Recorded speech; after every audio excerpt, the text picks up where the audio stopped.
Alright everybody, welcome back to another Xvault gaming video, and today we're doing another game review. This will be only my second game review officially on this channel with doing a video review essentially. So this will be, as you can tell via the thumbnail, Kena Bridge of Spirits. I did play this on the PlayStation 5, so that's where my review basis will be off of, that next generation console or current generation console of the PS5, not the PS4.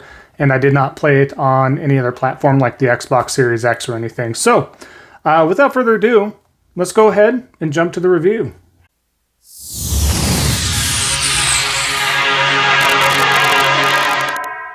Alright, so like I was saying, we're going to go over the review for Kena Bridge of Spirits. Also kind of hard to say, Kena. It is Kena. But it is a fantastic game. Let me start off by saying this is a fantastic game. So, what I want to start off with is some categories, just kind of go over it just like a typical review, but this is going to be my personal review. So I really did enjoy my time with this game. It was fantastic.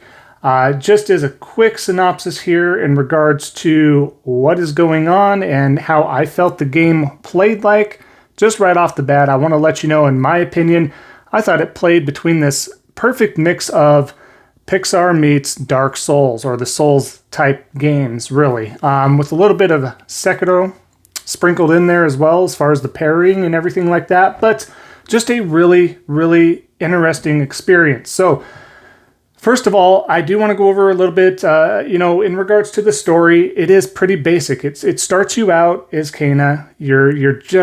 It doesn't really hold your hand. It's like, hey, do this, do that. You're kind of going along. You don't know what's going on, but you start off, you understand that you have something to do with spirits. So that's what's going on. You're kind of like almost like a spirit guide, I would say. My translation into it is you're like the spirit guide. You have these powers, you have the staff, and you can do a lot of things with spirits, and you try to help guide them on their way.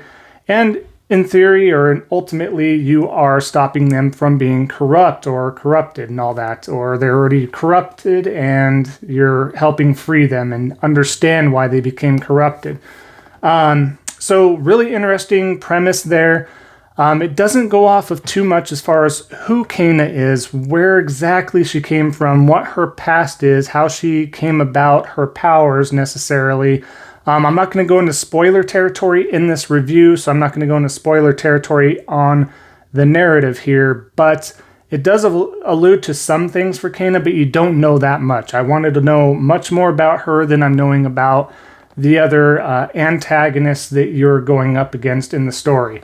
It does progressively get better and better, in my opinion, as far as who you're trying to save and why that person did become corrupted by this stuff, right? So it is interesting, and it's just interesting at first because you go through this game and it doesn't hold your hand, so you don't know what's going on with the story. You're trying to figure things out, but it ultimately did have a great story. Going through it, you have different sections that you have to stop them from being corrupted or keep them from staying corrupted, free them, understand why they became that way, and just kind of help them, quote, not to be cliche, but to see the light, right? And see who's there still waiting for them, and sorry that you perished, but this is what happened. It's time to move on, time to do this and that. So that, in that aspect, is really interesting. It really was. And like I said, the characters got better and better, especially up to the finale, of why this person, this main antagonist, did what he did. It makes sense, and it really speaks to you, for sure, by the end. And I know they could have done more with it. So this was an indie dev, which is Ember Lab. They're this very small team and everything like that did put this together. So really hats off to them, because the whole time I felt like I was playing a AAA game to a point. There were some instances where you're just like, okay, I could see this being more of an indie game. You don't have the funds, and you didn't have probably as much time as you maybe needed, or the large enough team. But for what they had, this game is really good. So just hats off to them over and over. So, but yeah, that's that and part of the story. I don't want to give away too much. There isn't very much in regards to the story as far as heaviness to it, but it still serves a purpose. It serves the purpose, and there's been far worse out there. And then when you're going through, you're playing it, like I said, multiple times. It doesn't hold your hand, so you're just learning the combat system, learning your upgrades, and everything like that. It does have a parry system, which is really cool. It's more in line with Sekiro, like I was saying before as well. That parrying has to be so on point. 9, well, maybe not 9, but maybe like 8 out of 10 times I cannot parry something. It's that finessed that you have to try and parry something, which is how you truly would want to do it. If you became a master at parrying stuff, parry all the time instead of just block, right? So that is the awesome action scenes from that as well. But so you have that. You also have an upgrade tree. It's very basic. It's also just straight lined to the side, and you have a couple special. You have up to 4 special ones on the right hand side that you can use to, have special upgrades as well. So you do need to find these little characters called rots. The more you have, the next level they can get to and make them more powerful. And you have rod attacks, R-O-T, so rod attacks that help power up your bow and arrow from your staff, or your other staff attacks, or your, dashing and everything like that you eventually unlock. Everything is just really fine-tuned as far as that's concerned. I do wish there were more options in the skill tree. Again, this is an indie dev. I feel like if they were given some more time, they could have. I really, really do hope for a sequel so they can flesh a lot of this out. But you do get access to the bow fairly soon. I do wish I had the dash ability pretty soon. You get that towards late game. And I think that would have been a lot of fun to use towards an earlier part of that game, in my opinion. But overall, they did put out some patches to make the parrying a little bit easier, but not by much. Probably a fraction of it, in my opinion, when actually trying to parry and stuff like that. But just so good in the combat for the most part. It felt pretty fluid. Really just kind of a semi-open world, not so linear, but not open like Assassin's Creed or Phoenix Immortals Rising or something to that extent. So it's open enough, and it worked. It felt more in line with a not like Breath of the Wild, but maybe something like Skyward Sword in that category there. So pretty cool there. In regards to the performance and everything else, I felt that ran really well. They got the patch in where you didn't have your character stuttering across. A lot of folks said that they were moving their character and they'd kind of stop running here and there, and they'd have to start running. The performance was really well. I had no crashes. There's no stuttering for me. Of course, a couple patches went through by the time I started going through the game, so that probably helped. But it just, no crashes, like I said, no stuttering, no freezing, no issues like that. So it worked really well for me. I didn't notice any animation issues or anything like that either.